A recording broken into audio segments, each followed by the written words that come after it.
Hello, আসসালামু আলাইকুম। সবাই কেমন আছেন? আশা করছি সবাই ভালোই আছেন। আমিও আল্লাহর রহমতে ভালোই আছি। ফ্রিজে কয়েক টুকরা ইলিশ মাছ ছিল, সেগুলোকে আজকে বের করে নিলাম।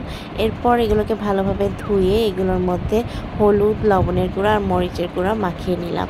এবার অন্য একটা পাত্রে তেল গরম করতে দিলাম। তেল যখন গরম হয়ে আসবে, এক এক করে আমি ইলিশ মাছগুলোকে ভেজে নেব।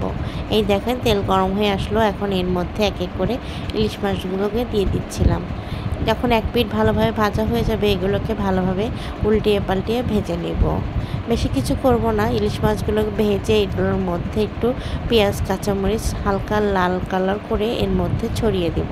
দেখেন আমার ভাজা হয়ে গেছে। এখন আমি পেঁয়াজ আর কাঁচামরিচগুলোকে লাল লাল করে ভেজে নিচ্ছিলাম। যখন লাল লাল করে ভাজা হয়ে যাবে, তখন ইলিশ মাছের উপরে আমি এই পেঁয়াজ আর মরিচের ইয়াটা দিয়ে দিব।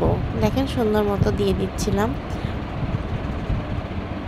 ইলিশ মাছ কার না পছন্দ? সবারই পছন্দ। আসলে ইলিশ মাছের যে দাম, এখন ইলিশ মাছ সাধারণ মানুষের নাগালের বাইরে চলে গিয়েছে। তারপরও আল্লাহর কাছে লাখ লাখ শুকরিয়া যে আমরা খেতে পারছি, এটাই আসলে বড় কথা। আজকে ইলিশ মাছের সাথে করেছিলাম খিচুড়ি, ডিম ভাজি, গরুর মাংস, আমরা এক এক করে সব আইটেমগুলো আমি টেবিলে সুন্দর মতো সাজিয়ে গুছিয়ে নিলাম। আর আপনাদের সাথে ছোট্ট একটা ভিডিও শেয়ার করে নিলাম।